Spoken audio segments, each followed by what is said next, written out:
श्रीमद् भागवतम स्कंद प्रथम अध्याय 14 भगवान श्री कृष्ण का अंतर्धान होना, श्लोक संख्या 9, शब्दार्थ अनुवाद तात्पर्य। इस डिवाइन ग्रेसेस भक्ति वेदांत स्वामी श्री प्रभुपाद के द्वारा यस्मान्नः संपदो राज्यम दारः प्राणः कुलम प्रजा आसन् सपत्न विजयो लोकाश्च यदनुग्रहात्।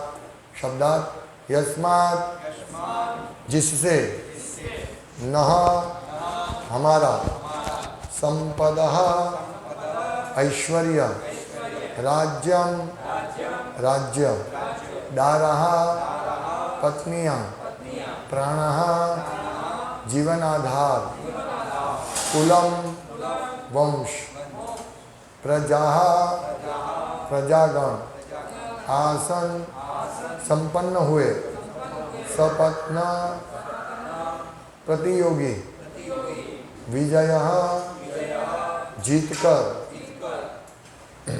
लोकाः उच्च लोकों में भावी निवास च तथा यत् जिसके अनुग्रहात् अनुग्रह से। अनुवाद केवल उन्हीं से हमारा सारा राजसी ऐश्वर्य, अच्छी पत्नियां, जीवन, संतान, प्रजा के ऊपर नियंत्रण, शत्रुओं पर विजय तथा उच्च लोकों में भावी निवास सभी कुछ संभव हो सका। यह सब हम पर उनकी अहेतु की कृपा के कारण है। भावार्थ तात्पर्य भौतिक संपन्नता में अच्छी पत्नी, अच्छा घर, पर्याप्त भूमि, अच्छी संतानें, राजसी पारिवारिक संबंध, प्रतियोगियों पर विजय तथा पुण्य कर्मों के द्वारा भौतिक सुविधाओं की बेहतर व्यवस्था के लिए उच्चतर देवी लोकों में निवास स्थान की प्राप्ति सम्मिलित है। ये सुविधाएं न केवल खुद के कठोर श्रम से या अनुचित साधनों से प्राप्त की जाती है, अपितु भगवान की कृपा से प्राप्त होती है। किसी के निजी उद्यम से अर्जित संपन्नता की भी भगवान की कृपा पर ही निर्भर करती है। भगवान के आशीर्वाद के साथ साथ निजी श्रम तो होना ही चाहिए, किंतु भगवान के आशीर्वाद के बिना केवल श्रम से ही किसी को सफलता नहीं मिलती। कलयुग का आधुनिकता प्रिय व्यक्ति निजी उद्यम में विश्वास करता है और परमेश्वर के आशीर्वाद को नकारता है। यहाँ तक कि भारत के एक महान सन्यासी ने शिकागो में दिए गए अपने भाषण में परमेश्वर के आशीर्वादों का विरोध किया। लेकिन जहाँ तक वैदिक शास्त्रों का संबंध है, जैसा कि श्रीमद् भागवत के पृष्ठों में देखने में आता है, सभी प्रकार की सफलता का अंतिम अधिकार परमेश्वर के हाथों में रहता है। महाराज युधिष्ठिर अपनी निजी सफलता के प्रसंग में इस सत्य को स्वीकार करते हैं। अतएव मनुष्य के लिए करने योग्य यही होगा कि वह महान राजा एवं भगवान के भक्त के पद चिन्हों का अनुसरण करे, जिससे उसका जीवन पूर्णतया सफल बने। यदि भगवान की मर्जी के बिना कोई सफलता प्राप्त कर सकता था, तो कोई भी चिकित्सक यानी वैद्य अपने रोगी को चंगा करने में असफल न होता। आधुनिकतम चिकित्सक के द्वारा रोगी की उन्नत चिकित्सा होने पर भी उसकी मृत्यु होती है, किंतु कभी कभी अत्यंत आशाहीन रोगी बिना किसी उपचार के आश्चर्यजनक रूप में चंगा हो जाता है। अतएव निष्कर्ष यह निकला कि सारी घटनाएं चाहे अच्छी हो या बुरी, भगवान की मर्जी के कारण ही घटती हैं। किसी भी सफल व्यक्ति को अपनी सफलता के लिए भगवान के प्रति कृतज्ञता का अनुभव करना चाहिए। ओम ज्ञानतिमिरान्धस्य ज्ञानाञ्जनशलाकया चक्षुरुन्मिलितं येन तस्मै श्रीगुरवे नमः। श्रीचैतन्यमनोभीष्टं स्थापितं येन भूतले स्वयं रूपकदामयं ददाति स्वपदान्तिकं वन्द्यं श्रीगुरुं श्रीकृतकमलं श्रीगुरुं वैष्णवांश्च। श्रीरूपं साग्रजातं सादं रघुनाथान्वितं तं सजीवम् साद्वैतं सावधूतं परिजनसहितं कृष्ण चैतन्यदेवं श्री राधा कृष्ण पादान सहगण ललिता श्री शाखान्वितांश्च। हे कृष्ण करुणा सिंधु दीनबंधो जगतपति गोपेश कांत राधा कांत सुधे तप्त कांचन गौरांगी राधे वृंदावनेश्वरी हरिप्रिय वाञ्छाकल्पतरुभ्यश्च कृपा सिन्धुभ्येव च पतितानां पावनेभ्यो वैष्णवेभ्यो नमो नमः। श्री कृष्ण चैतन्य प्रभु नित्यानंद श्री अद्वैत गदाधर शिवासादि गौर भक्तवृंद। हरे कृष्णा कृष्णा कृष्णा हरे हरे, हरे राम राम राम हरे हरे। हरे कृष्ण।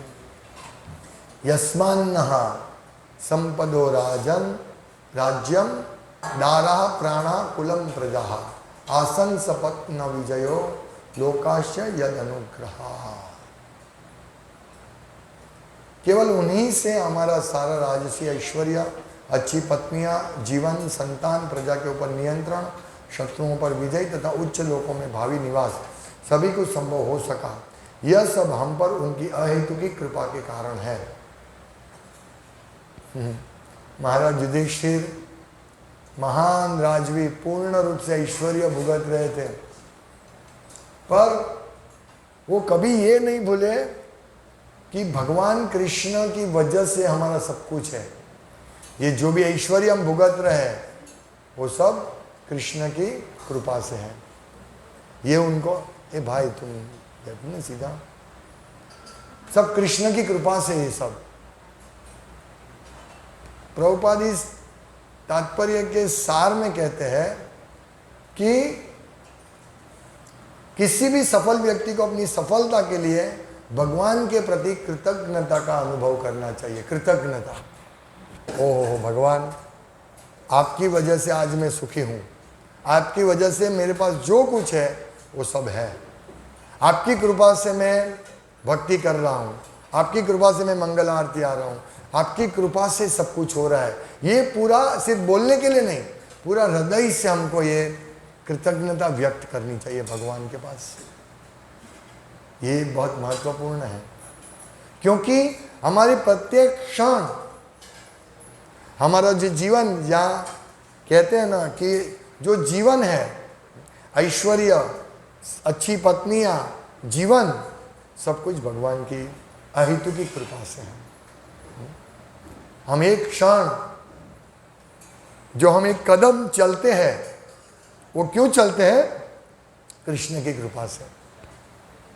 ये हमारे कृतज्ञता का भाव होना चाहिए।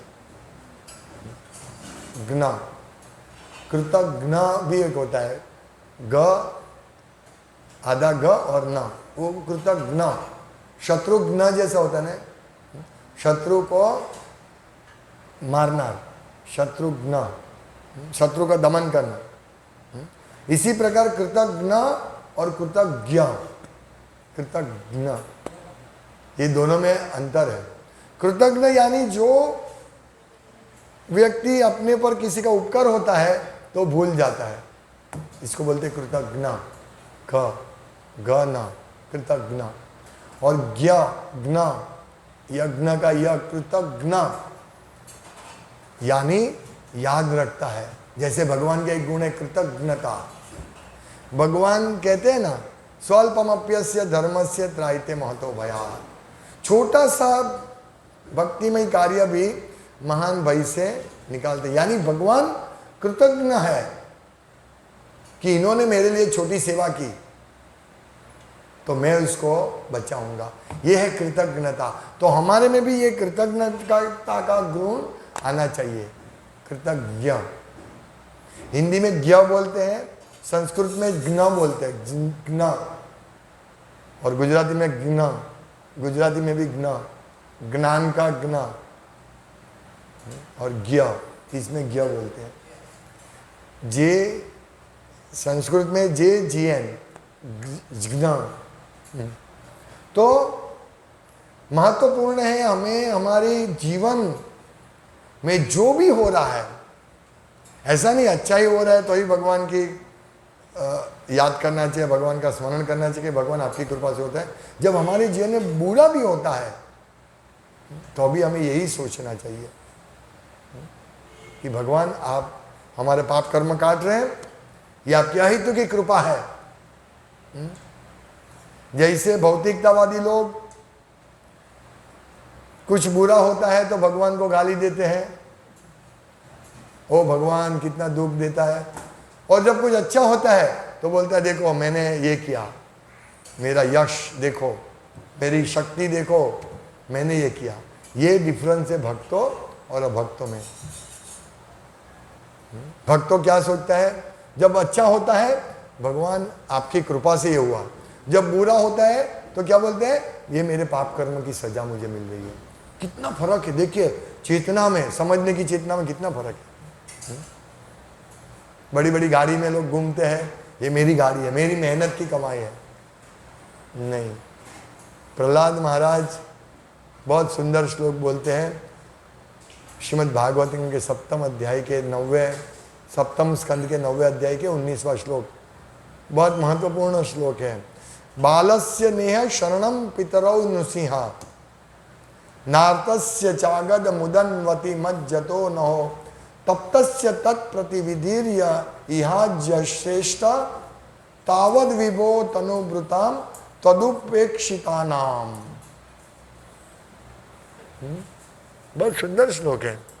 कहते हैं नृसिंहदेव, हे परम पुरुष, देहात्म बुद्धि के कारण आपके द्वारा उपेक्षित देहधारी जीव अपने कल्याण के लिए कुछ भी नहीं कर पाते। वे जो भी उपचार स्वीकार करते हैं उनसे यद्यपि कदाचित क्षणिक लाभ पहुंचता है, किंतु ये स्थायी नहीं रह पाते। उदाहरणार्थ, माता तथा पिता अपने बालक की रक्षा नहीं कर पाते, वैद्य तथा दवा रोगी का कष्ट दूर नहीं कर पाते, तथा समुद्र में कोई नाव डूबते हुए मनुष्य को नहीं बचा पाती। यदि भगवान द्वारा हम उपेक्षित किए जाएंगे, यानी भगवान द्वारा हम हमारे पर ध्यान नहीं रहेगा तो हमारा कुछ कल्याण नहीं होगा। जैसे प्रभुपाद उदाहरण देते हैं कि टाइटैनिक जहाज, इतना भारी जहाज, कभी डूबने वाला नहीं जहाज, पहले ही वॉयज में डूब गया, यानी पहले ही सफर में डूब गया। ये नृसिंहदेव भगवान की यदि कृपा नहीं होगी तो डूब जाएगा। कोरोना में अच्छे से अच्छे दवा होने के बावजूद भी लोग मर गए। यानी दवाई बचा नहीं सकता है लोगों को। कृष्ण की कृपा चाहिए, नृसिंहदेव भगवान की कृपा चाहिए। माता पिता भी अपने बालक का रक्षण नहीं कर सकते हैं यदि कृष्ण की कृपा नहीं होती है। तो कहने का तात्पर्य, हमारे जीवन में जो भी कुछ मिलता है, जो धन मिलता है, ऐश्वर्य या अच्छी पत्नियां, ये भी कृष्ण की कृपा से मिलती है। जैसे कर्दम मुनि भगवान के लिए तप कर रहे थे, तो जब भगवान प्रसन्न हुए तो उन्होंने भगवान से प्रार्थना की कि मुझे एक अच्छी पत्नी दीजिए ताकि मैं अच्छी प्रजोत्पत्ति कर सकूं, जो ब्रह्मा जी का वचन है। तो भगवान कहते हैं कि मैं तुम्हारी इच्छा जानता था, इसलिए मैंने तुम्हारे लिए अच्छी पत्नी की व्यवस्था कर दी है, कर्दम मुनि के लिए देवहूति।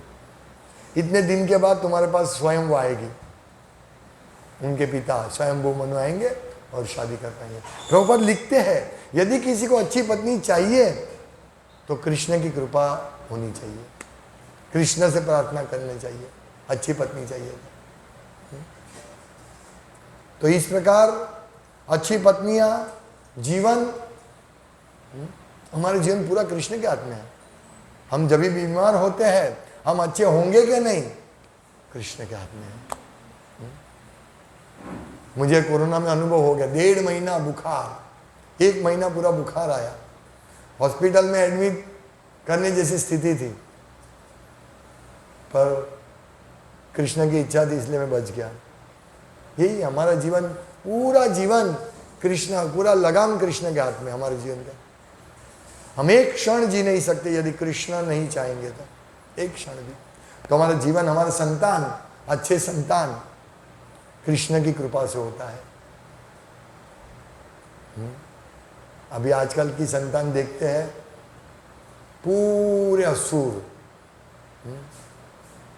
पूरा खेल कूद, हाँ, इंद्रिय तृप्ति के अलावा कुछ नहीं, क्योंकि उनको ऐसी ट्रेनिंग मिलती है।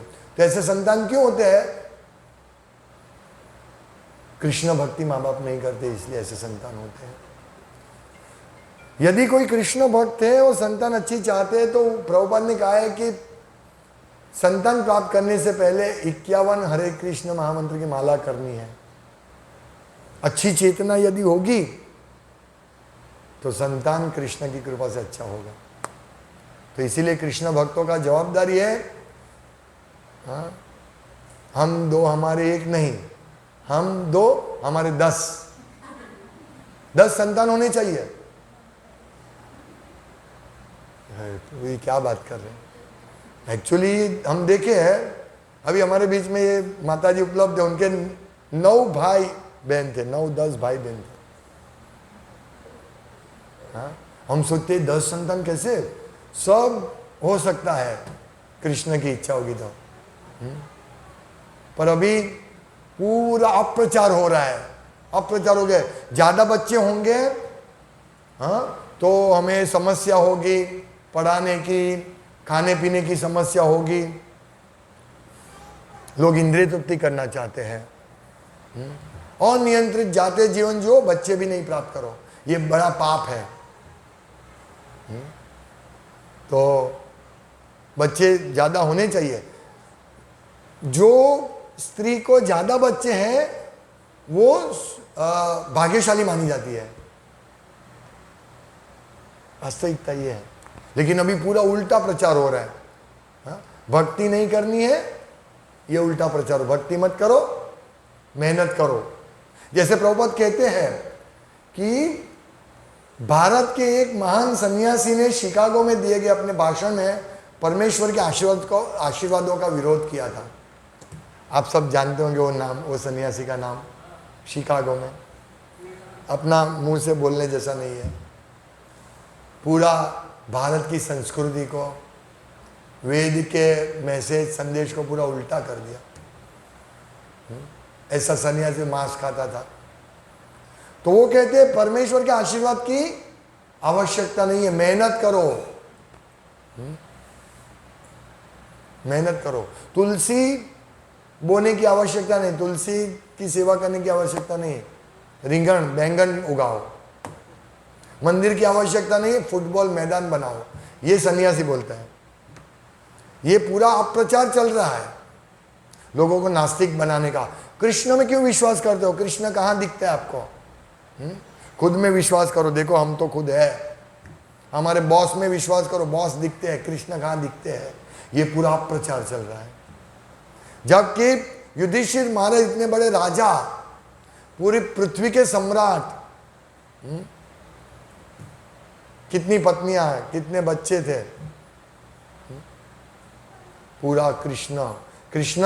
ये मेरा जो भी ऐश्वर्य है, मेरी जो भी संतान है, मेरी अच्छी पत्नी है, ये सब आपकी अहित की कृपा से है। ये लेवल पर हमको पहुंचना है। हमारे पास जो भी हो, मानस देह गेह जो किछु मोरा, अर्पिलु तु आपदे नंद किशोर। जो भी है, मेरा घर, मेरा मन, मेरा परिवार, स्वजन, ऐश्वर्य, सब आपका है। ये हमें समझना है। प्रजा के ऊपर नियंत्रण। युधिष्ठिर महाराज प्रजा के ऊपर नियंत्रण कर सके थे क्योंकि कृष्ण भक्त थे। आज कृष्ण भक्त नहीं है, निरपेक्ष राज्य, कोई भगवान को नहीं मानने का, नहीं, प्रजा राज शासन सुशासन नहीं कर सकते हैं। सुशासन कोई नहीं कर सकता। परीक्षित महाराज कृष्ण के शुद्ध भक्त सुशासन किया। लेकिन आज की लोकशाही में कितने ज्यादा लोग हैं, फिर भी सुशासन नहीं संभव। शत्रुओं पर विजय। पुतिन कितने मेहनत कर रहा है, 100 दिन से युद्ध कर रहा है, अभी यूक्रेन को हरा नहीं सका। और कृष्ण की कृपा से अर्जुन ने 18 दिन में समंदर से भारी सैन्य पर विजय प्राप्त कर ली, 18 दिन में। सोचिए, कृष्ण की कृपा थी। कितने महारथी थे? बहुत कम।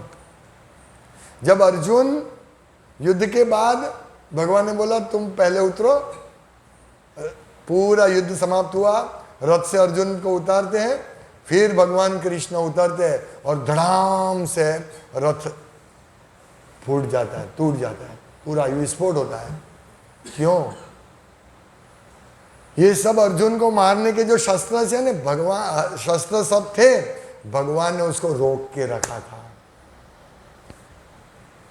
ब्रह्मास्त्र से रक्षण किया परीक्षित महाराज का। ब्रह्मास्त्र को इस भौतिक जगत में कोई विफल नहीं कर सकते, सिर्फ कृष्ण कर सकते हैं। तो इस शत्रु पर विजय पाना हमारे सामने है। ये सब चीज सब कर सकते हैं यदि कृष्ण की अहेतु की कृपा होगी तो। उच्च लोकों में भावी निवास, लोगों को चंद्र पे जाना, स्वर्ग लोक में जाना है, कृष्ण के बिना संभव नहीं है। कृष्ण की कृपा से अर्जुन गए थे स्वर्ग में।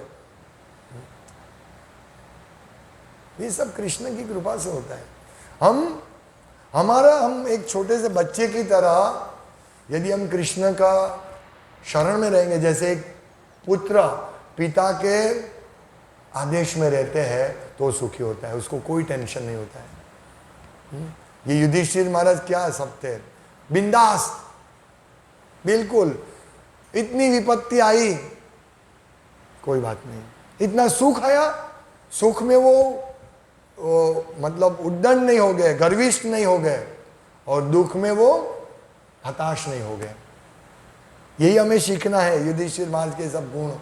हाँ, कभी भी हमारे पर कितना भी चाहे दुख क्यों ना आए, कुछ भी हमारे साथ घटना बने, कृष्ण इच्छा, जैसा कृष्ण आपकी मर्जी, ये हमें आगे बढ़ना, इस प्रकार से हमें करना है।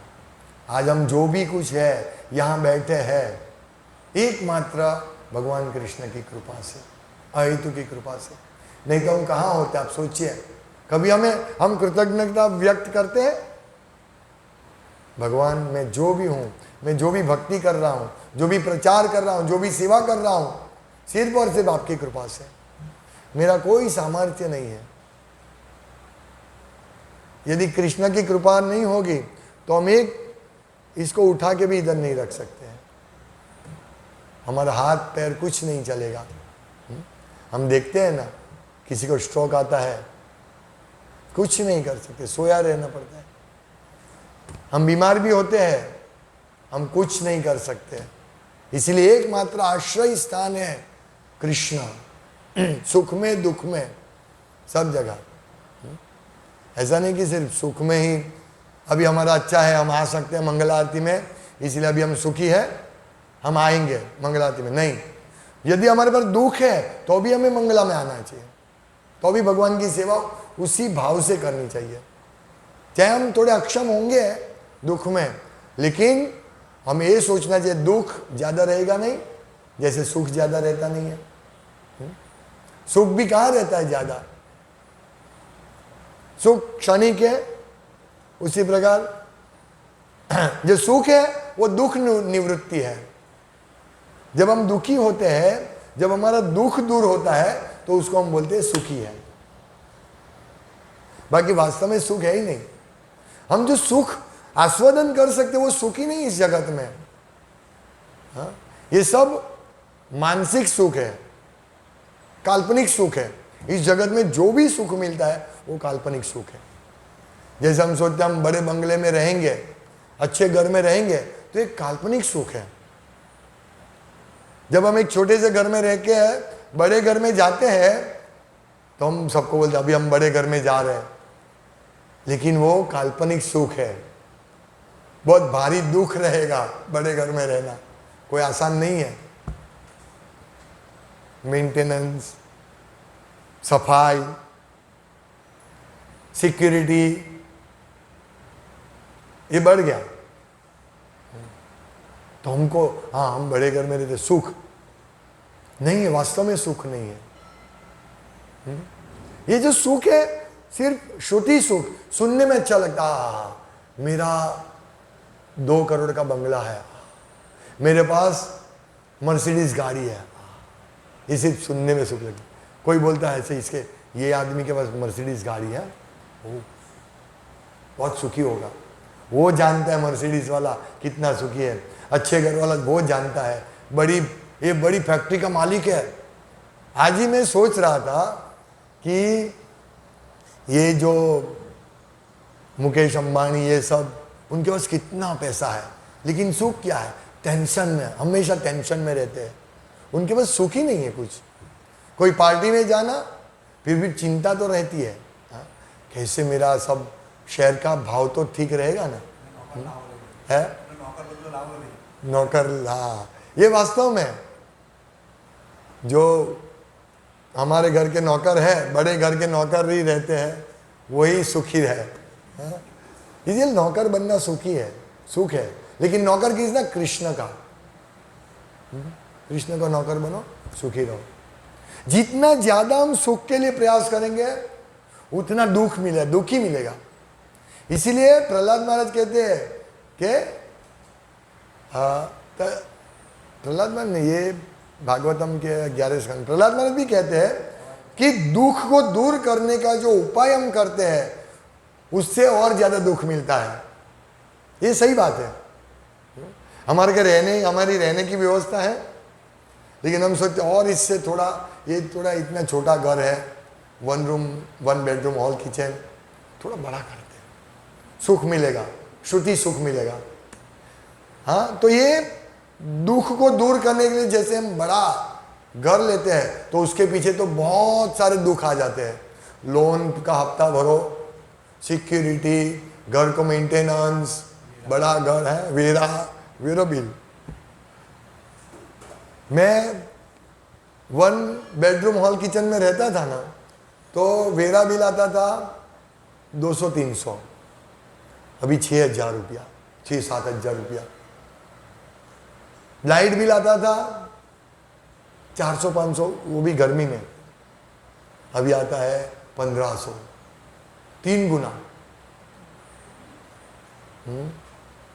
काम वाली का 200-500 रुपया देते थे, 5,000 पूरा। हम सोचते हैं हाँ बड़े घर है, हाँ बहुत बड़ा घर है।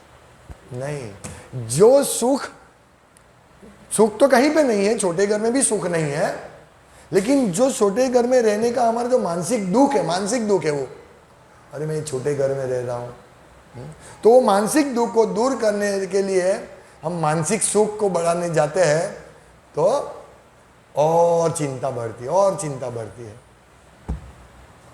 इसीलिए जो भी सुख, जो भी दुख जितनी मात्रा में मिलता है कृष्ण की कृपा से, युधिष्ठिर महाराज की तरह,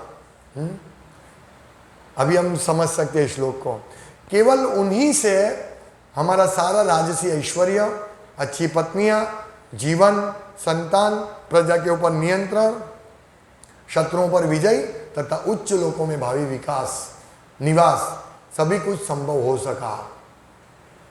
ये है युधिष्ठिर महाराज का मनोभाव, और यही मनोभाव हमें ग्रहण करना है। यह सब हम पर उनकी अहित की कृपा के कारण है, और कुछ कारण नहीं। हम जो भी अभी स्थिति में हैं, हम पढ़ाई कर रहे हैं या हम बिजनेस कर रहे हैं, हम नौकरी कर रहे हैं, झाड़ू मार रहे हैं या भक्ति कर रहे हैं, सब कुछ कृष्ण के अहित की कृपा से है। यदि हम हमारे हृदय में बैठ गया ना, इसीलिए चैतन्य चरितामृत में कहते हैं ना, भक्ति मुक्ति सिद्धि कामी सकाले अशांत। जो ये दुनिया का भोग भुगतना चाहते हैं, जो मुक्ति प्राप्त करना चाहते हैं, ये जगत बहुत दुखमय है, जन्म मृत्यु से निकलो और मुक्त हो जाओ। भक्ति मुक्ति कामी, जो स्वर्ग लोक में जाना चाहते हैं, सकाले अशांत, सब अशांत है। कृष्ण भक्त निष्काम अतएव शांत, जो कृष्ण भक्त करते हैं उसको कोई कामना नहीं है, मारो भी राखो भी जो इच्छा तो हार। इसीलिए वो निष्काम है और इसीलिए वो शांत है। चैतन्य चरितमृत। तो हमें निष्काम बनना है, निष्काम शुद्ध भक्ति करनी है, तो ही हम शांत हो सकेंगे, सुखी हो सकेंगे। तो जिस प्रकार युधिष्ठिर महाराज प्रार्थना कर रहे हैं, सब भगवान आपकी वजह से है, हाँ, लेकिन अभी आप नहीं है, हाँ, तो अभी क्या काम का हमारे लिए। हरे कृष्णा। श्रीमद् भागवतम की जय। श्रील प्रभुपाद की जय।